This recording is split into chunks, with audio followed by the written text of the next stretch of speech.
नमस्कार, आप देख रहे हैं A1 टीवी। आपके साथ मैं हूं रूपनारायण शर्मा। रुक करते हैं उत्तराखंड की खबरों की तरफ। प्रदेश में वन भूमि को अतिक्रमण मुक्त कराने के लिए अभियान जारी है, लेकिन अब इस अभियान की रफ्तार धीमी हो गई है, जिसके बाद सीएम पुष्कर सिंह धामी को पूछना पड़ा कि अभियान ढीला क्यों पड़ गया है। इस पर वन विभाग के अधिकारियों ने बारिश और कई अन्य तर्क भी दिए, लेकिन सीएम धामी ने फिर से अभियान को तेज करने के निर्देश दिए हैं। इस अवसर पर मुख्य वन संरक्षक नोडल अधिकारी डॉक्टर पराग मधुकर थकाते ने बताया कि सीएम धामी के आदेश पर प्रदेश भर में कार्रवाई जारी है। बारिश होने के कारण कार्रवाई में बाधा उत्पन्न हो रही है। वहीं जल्द ही दोबारा से कार्रवाई को शुरू किया जाएगा। इस संबंध में 22 और 23 अगस्त को प्रमुख वन संरक्षक ने भी सभी प्रभागों की बैठक बुलाई है।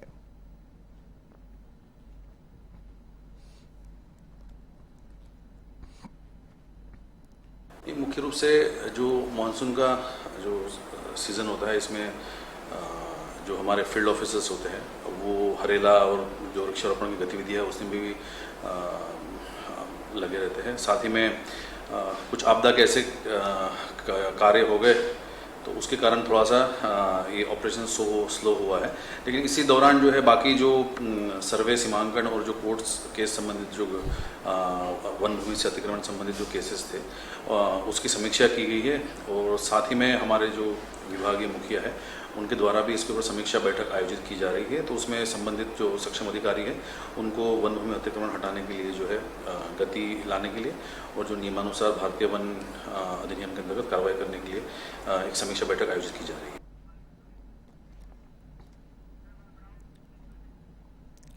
सीएमओ मनीष दत्त ने मंगलौर के लोंढोरा सरकारी अस्पताल का निरीक्षण किया। इस दौरान अस्पताल के कक्षों और प्रसव केंद्र का बारीकी से निरीक्षण किया। सीएमओ ने अस्पताल स्टाफ से कहा कि डेंगू बुखार का प्रकोप तेजी से बढ़ रहा है, इसलिए अस्पताल के कूलर, गमले सहित अन्य जगहों पर साफ का ध्यान रखें। साथ ही पानी को एकत्रित नहीं होने दें। अस्पताल परिसर की साफ सफाई दुरुस्त रखने के लिए भी स्टाफ के लोगों को प्रेरित किया गया है।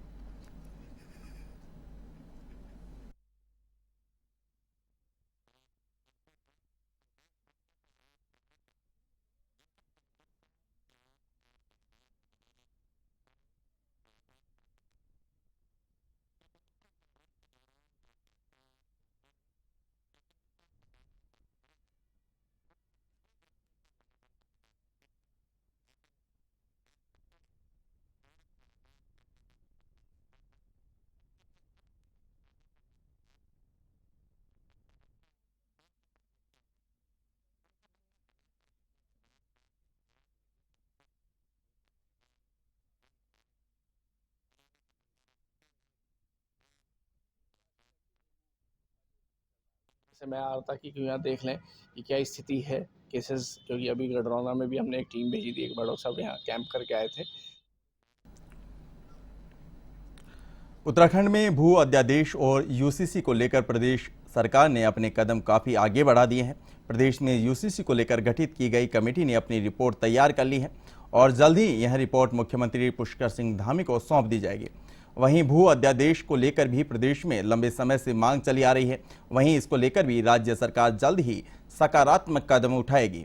कैबिनेट मंत्री प्रेमचंद अग्रवाल ने कहा कि यूसीसी को लेकर सरकार ने कदम काफ़ी आगे बढ़ा दिए हैं और जल्द ही इसके रिजल्ट भी सामने आएंगे।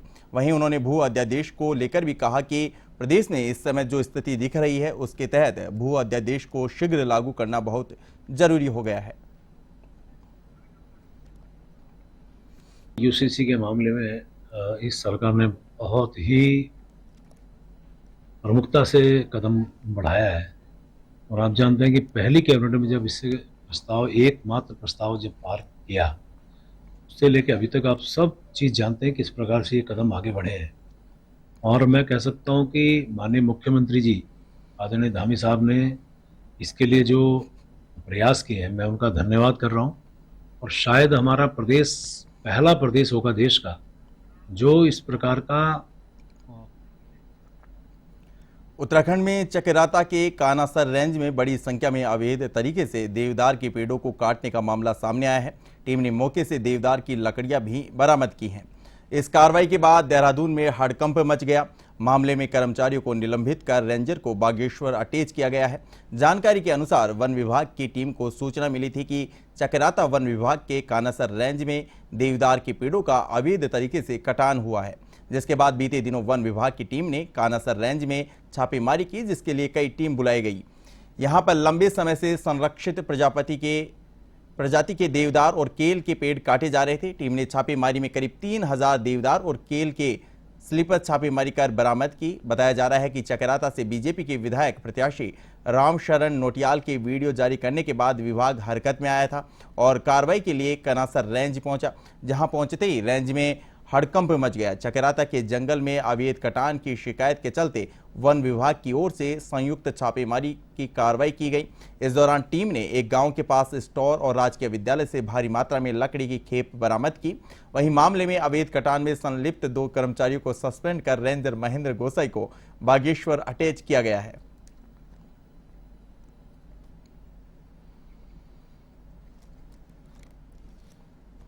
इसमें जो विभाग की मिली भगत होगी, जो कर्मचारी इसमें इन्वॉल्व होंगे, उनके खिलाफ बड़ी सख्ती से कार्रवाई की है।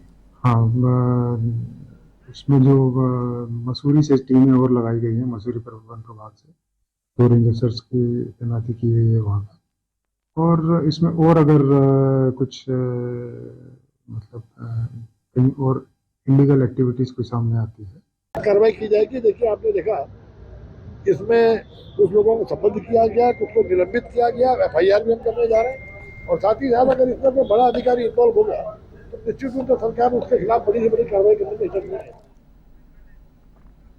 खबर गदरपुर से है, जहां पर टूरिस्ट डेस्टिनेशन और बोर जलाशय गुलरभोज में पर्यटकों के लिए पैरासेलिंग बोट संचालन की शुरुआत क्षेत्रीय विधायक अरविंद पांडे ने की। टिहरी के बाद बोर जलाशय गुलरभोज उत्तराखंड का दूसरा डेस्टिनेशन बन गया, जहां पैरासेलिंग का संचालन होगा। इसके साथ ही पर्यटक banana rider, speed boat, jet ski, donut boat, water scooter के साथ पैरासेलिंग बोट का आनंद उठा सकेंगे। कुछ ही दिनों में गुलारभोज में गोवा जैसा नज़ारा देखने को मिलने लगेगा। इस दौरान विधायक अरविंद पांडे ने कहा कि पर्यटन के क्षेत्र में अपनी नित्य नई पहचान बना रहे गुलरभोज के बोर जलाशय के लिए आज का दिन उपलब्धि भरा रहा है। 13 जिले 13 न्यू टूरिस्ट डेस्टिनेशन योजना के तहत गुलरभोज ने सबसे तेज प्रगति की है। टिहरी एडवेंचर की ओर से पैरासेलिंग बोट के संचालन से पर्यटन को बढ़ावा मिलेगा।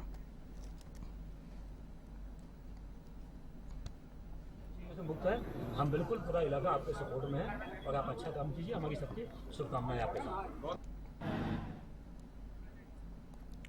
उत्तराखंड इस समय भारी बारिश की मार झेल रहा है। पहाड़ों पर जहां लैंडस्लाइड हो रहा है तो मैदानों में बाढ़ जैसे हालात उत्पन्न हो गए हैं। वहीं बादल फटने से अतिवृष्टि से भारी नुकसान हुआ है। इसका ताज़ा नज़ारा चमोली के थराली तहसील में देखने को मिल रहा है। बीते दिनों सोल क्षेत्र के ब्रह्मताल सुपताल क्षेत्र के ऊपरी हिस्सों में लगातार 2 बार बादल फट गया। वहीं पिंडर और प्राणमती नदी के संगम स्थल पर पानी और मलबे के साथ बड़े पेड़ उखड़ कर आ गए, जिससे एक बार फिर पिंडर नदी का पानी थम गया है और रौद्र रूप में बहने वाली पिंडर नदी अब झील का रूप लेने लगी है। संगम स्थल से रामलीला मैदान तक पिंडर नदी का पानी थम गया है। वहीं पिंडर नदी किनारे बसे आवासीय मकानों, दुकानों और सड़कों को भी खतरा बना हुआ है। स्थानीय लोगों ने सरकार और प्रशासन से पिंडर नदी और प्राणमती नदी के संगम स्थल से बड़ी बोल्डरों और मलबे को हटाकर किनारे करने की मांग की है, जिससे बड़ी अनहोनी से बचा जा सके।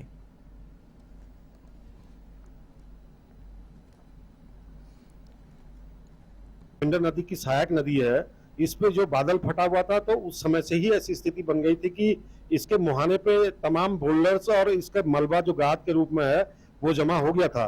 और उस समय अगर प्रशासन इसको संज्ञान में लेता इस मामले को, और मैं समझता हूँ कि उस समय वो मलबा को वहां पर हटा दिया जाता और नदी के मुहाने को साफ कर दिया जाता, तो आज जो वर्तमान में आप ठीक मेरे पीछे देख रहे होंगे कि पिंडर नदी जो है कि एक झील के रूप में हम लोगों के बीच में खड़ी हो चुकी है। तो ऐसी नौबत नहीं आती अगर वो उस समय ही इस पे कार्य कर दिया जाता। तेज फॉल वाला जो ये नाला है हमारा प्राणमती का, बहुत बड़ा कैशमेंट का इसमें मटेरियल आता है और उसका कहीं ना कहीं अंतिम छोर जो हमारा ये पिंडर का बहाव है उसको रोक देता है। वहाँ पर बहुत सारे लगभग 2 मीटर से ऊपर ही वहाँ पर मलबा रुक गया है। उसने वहाँ पर नदी के डायरेक्शन को ही चेंज कर दिया है। हाँ, इसमें थोड़ा सा इसको अभी एक वेग नदी का कम हो जाए तो इसका एक सर्वे करवाया जाना उचित रहेगा और उसके बाद फिर जो भी शासन की नीतियाँ हैं नियमानुसार ही उसमें फिर मलबे का जो है निस्तारण करा जाएगा। खबर चमोली के विकासखंड जोशीमठ की गणाई दाड़मी गांव की है, जहां पर आज़ादी के बाद भी मूलभूत सुविधाओं का आज भी अभाव है। जहां एक ओर केंद्र सरकार देश आज़ादी का अमृत महोत्सव मना रहा है, तो वहीं दूसरी ओर यहां के ग्रामीण हर पल डर के साए में जीने को मजबूर हैं। ग्रामीणों के अनुसार गांव में हर घर नल योजना तो आई, लेकिन आज तक उन नलों में एक बूंद पानी का नहीं पहुंचा। ऐसे में 4 किलोमीटर दूर जंगल से ग्रामीण पानी लाने के लिए मजबूर हैं। दाड़मी गांव में 21 परिवार होने से सरकार हमारी ओर ध्यान नहीं दे रही है। लैंडस्लाइड होने से पहले ही कई मकान टूट गए हैं और कई टूटने के कगार पर हैं, जिसको लेकर कई बार इस प्रशासन को इसे लेकर शिकायत की गई, लेकिन न ही कोई अधिकारी गांव में आता है और न ही कोई नेता या विधायक ग्रामीण सरकार से लंबे समय से विस्थापन की मांग कर रहे हैं। ग्राम दाड़मी है, यहाँ पे जो कि बहुत कम परिवार हैं, 18-20। बहुत पहले से हम लोगों की बहुत दयनीय स्थिति है, क्योंकि यहाँ पे लगभग 30 साल से मैं देख रहा हूँ कि भूस्खलन की चपेट में हम लोग आए हैं। हम लोगों ने कई बार धरना प्रदर्शन किया। और ये चमोली जिले का जोशीमठ विकास खंड का एक ग्राम सभा गणाई है और यहाँ हमारे विगत 20 सालों से हमारे गांव में भूस्खलन की समस्या से लोग बड़ी बड़ी समस्याओं को झेल रहे हैं। रोड की समस्या है और पानी की समस्या, पानी टूट गया बिना पानी से। अभी गुरुजी ने सुना होगा, गुरुजी क्या बोले थे कि कितने दिन से पानी नहीं आ रहा, हम कहाँ किस झाड़ी में से पानी ला रहे और जिस पानी से हम बीमार हो रहे, कभी गदरे से ला रहे, कभी कहीं से ला रहे। विकासनगर के मुख्य बाजार में पुलिस चौकी से महज 200 मीटर की दूरी पर दो पक्षों में किसी बात को लेकर विवाद हुआ और बात मारपीट तक जा पहुंची। इस दौरान 2 से 3 लोग गंभीर रूप से घायल हो गए, जबकि एक युवक पर धारदार हथियार से हमला करने का आरोप है। वहीं सूचना पर पहुंची पुलिस ने भीड़ को तीतर-बीतर करने के लिए हल्का बल प्रयोग किया। इस मामले ने तब और तूल पकड़ लिया जब एक पक्ष के कुछ लोगों ने अस्पताल में घायलों के उपचार के दौरान जमकर हंगामा किया। साथ ही पुलिस पर दूसरे पक्ष का बचाव करने का आरोप भी लगाया। इतना ही नहीं, आक्रोशित लोगों ने बाजार में रैली निकालते हुए पुलिस चौकी का घेराव किया। साथ ही पुलिस चौकी के सामने ही जमकर हंगामा किया, जिससे नेशनल हाईवे जाम हो गया। वहीं मामला बढ़ता देख मौके पर आसपास की थाना पुलिस पहुंची। साथ ही पुलिस क्षेत्राधिकारी भास्कर लाल शाह को मोर्चा संभालना पड़ा। इस दौरान पुलिस ने लाठियां फटकार कर हंगामा कर रही भीड़ को खदेड़ दिया। इस बीच उपद्रवियों को पुलिस ने पकड़ लिया।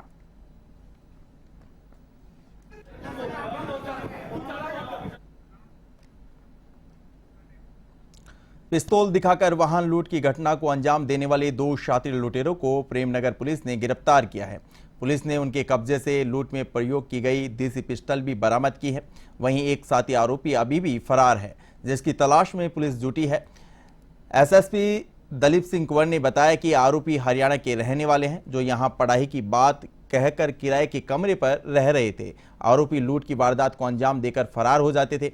दोनों युवक विदेश जाने के लिए आईएलटीएस की पढ़ाई कर चुके हैं।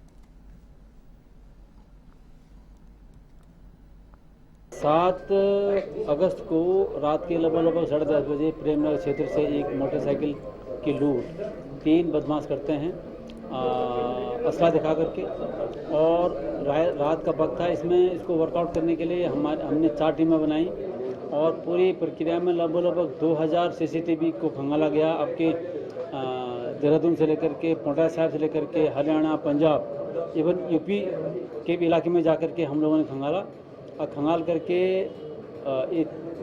2 बदमाश सुखविंदर उर्फ सुक्कू है और शिव कुमार, ये दोनों सिरसा के रहने वाले हैं। तीसरा एक जो फरार चल रहा है अमरजीत, ये भी सिरसा का रहने वाला है, ये फरार चल रहा है। 2 अभियुक्तों का हमने अरेस्ट कर लिया है। मोटरसाइकिल अपाचे उसको हमने रिकवर कर लिया है। उस मोटरसाइकिल पर एक गलत जो नंबर प्लेट था राजस्थान नंबर। खबर काशीपुर से है, जहां पर टर्चिंग ग्राउंड को बंद करने की मांग के लिए ग्राम कचनाल गाजी के महिला पुरुषों का धरना प्रदर्शन जारी है। ये धरना प्रदर्शन भारतीय किसान यूनियन के नेतृत्व में दिया जा रहा है।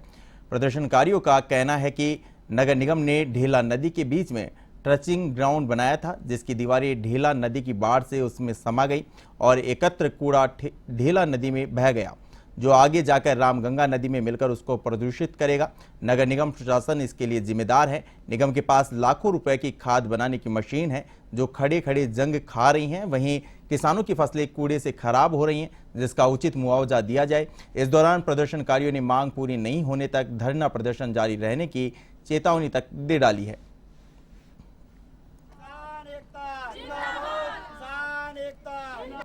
ये जैसा कि सभी को विदित है कि ये एरिया जो है ट्रंचिंग ग्राउंड है और लगभग 10 सालों से यहाँ ट्रंचिंग ग्राउंड बना हुआ था और नगर निगम ने यहाँ ये कह रखा था कि हम इसकी चारदीवारी करा के मशीनें लगा के यहाँ पे एक सुरक्षित तरीके से यहाँ पे जो भी कूड़ा है उसको हम सुरक्षित करवाएंगे, लेकिन कोई सुनवाई नहीं हुई है। अब हालात ये हैं कि जब अब ये आपदा आई है, पानी आया है, तो उससे यहाँ सैकड़ों एकड़ भूमि खराब हो गई है और नगर निगम का कोई बंदा यहाँ नहीं आया। एक दिन का वो टाइम ले गए थे, 2 दिन का, कि 15 अगस्त के बाद हम यहाँ कार्रवाई शुरू कर देंगे, लेकिन यहाँ पे 15 अगस्त के होने के बाद भी आज 4 दिन हो गए, नगर निगम से कोई बंदा यहाँ नहीं आया। पूरा यहाँ पर आप देख ही रहे हो, आज चौथा दिन है और पूरा लंगर व्यवस्था चल रही है और सभी क्षेत्र के जो लोग हैं सभी यहाँ पर डटे हुए हैं दिन रात। और कूड़े की बड़ी समस्या है। आपने देखा कि नदी के अंदर इस तरीके से ट्रेंचिंग ग्राउंड का बनाना और नदी का पानी डिस्टर्ब होकर कॉलोनी और खेती के जो खेत हैं उनमें आना और सारा खेती 50 एकड़ 100 एकड़ के करीब खेती खराब कर दी। तो ये जगह उपयुक्त नहीं है। ये हम अधिकारियों को कह रहे हैं कि आप कहीं और व्यवस्था करें, क्योंकि जो ढेला है वो बिल्कुल जड़। गढ़वाल मंडल आयुक्त विनय शंकर पांडे हरिद्वार पहुंचे, जहां उनकी अध्यक्षता में एक बैठक आयोजित हुई, जिसमें उन्होंने विकास, कानून व्यवस्था, परियोजना संबंधित विषयों पर प्रगति रिपोर्ट ली और महत्वपूर्ण दिशा निर्देश दिए। इस अवसर पर उन्होंने बताया कि विकास संबंधित परियोजना और कानून व्यवस्था को लेकर एक संक्षिप्त बैठक ली गई थी। इसके साथ ही आपदा प्रभावित क्षेत्रों की भी जानकारी ली गई। आपदा के कारण विकास की गति प्रभावित हो गई थी। अब अधिकारियों को निर्देश दिए हैं कि कार्यों की गति में तेजी लाई जाए।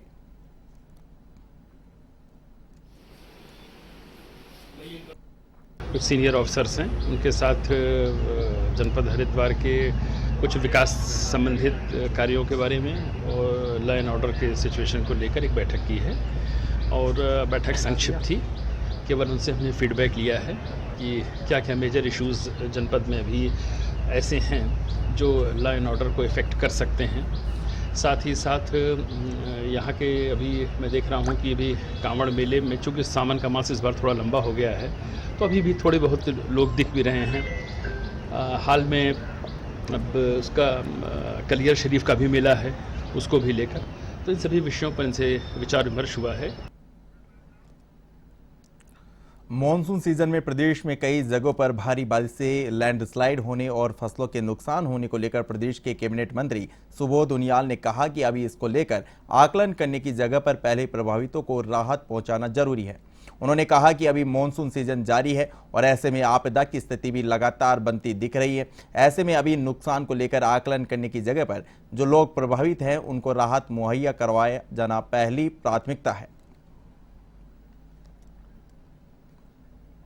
क्योंकि अभी तो आपदा का दौर चल रहा है, अभी नुकसान को आकलन करने का समय नहीं है। अभी तो ये है कि आप जनता को जो नुकसान है उसकी भरपाई किस तरह कर सके, जनता के साथ किस तरह खड़ा हो सके, जनता को किस तरह सुरक्षित रख सके, अभी हमारा फोकस इस पर।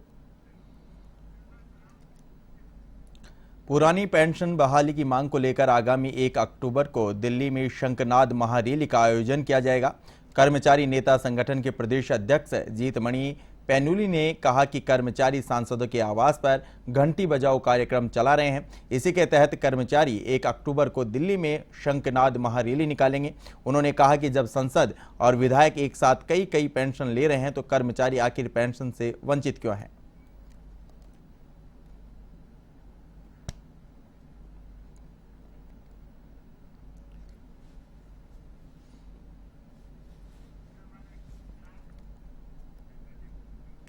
जिला कांग्रेस संगठन रानीखेत ने द्वारा हाट में स्वर्गीय राजीव गांधी के जन्मदिन पर पुष्पांजलि अर्पित की।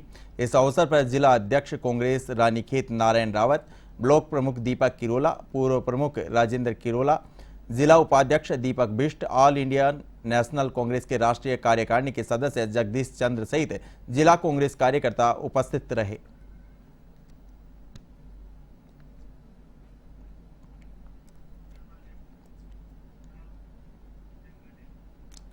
पाकिस्तान के मुल्तान शहर से आई मुल्तान जोत रविवार हरिद्वार पहुंची। इस अवसर पर मुल्तान समाज के लोगों ने हर की पौड़ी पर मां गंगा के साथ दूध की होली खेली और गंगा पूजन किया। अखिल भारतीय मुल्तान युवा संगठन ने बताया कि वर्ष 1913 से मुल्तान शहर से मुल्तान जोत को हरिद्वार ला रहे हैं। इस बार 113वां मुल्तान जोत महोत्सव मनाया गया। संगठन से जुड़े लोगों ने बताया कि मां गंगा से सनातन धर्म की रक्षा, आपसी भाईचारे को बनाए रखने और विश्व शांति की कामना को लेकर मुल्तान जोत महोत्सव मनाया जाता है। जोत का महोत्सव हमारा एक फैमिली महोत्सव है और पूरा साल हम इसकी बहुत दिल से इंतजार करते हैं कि कब ये महोत्सव आएगा और कब हम लोग मिलेंगे और कब गंगा मैया के हमारे दर्शन होंगे और इतना एंजॉय करते हैं हम लोग। कमल के फूल अपने परिवार के साथ सबसे प्रवाहित करवाया है और माँ गंगा से दूध की होली खेली है और ऐसा महसूस होता है कि ये कार्य हम हर साल करें और एक इंतजार होता है इस दिन का कि कब वो दिन आएगा और भगवान ने हमारी आज मनोकामना पूर्ण की। A1 उत्तराखंड बुलेटिन में फिलहाल इतना ही। आप देखते रहिए A1 टीवी।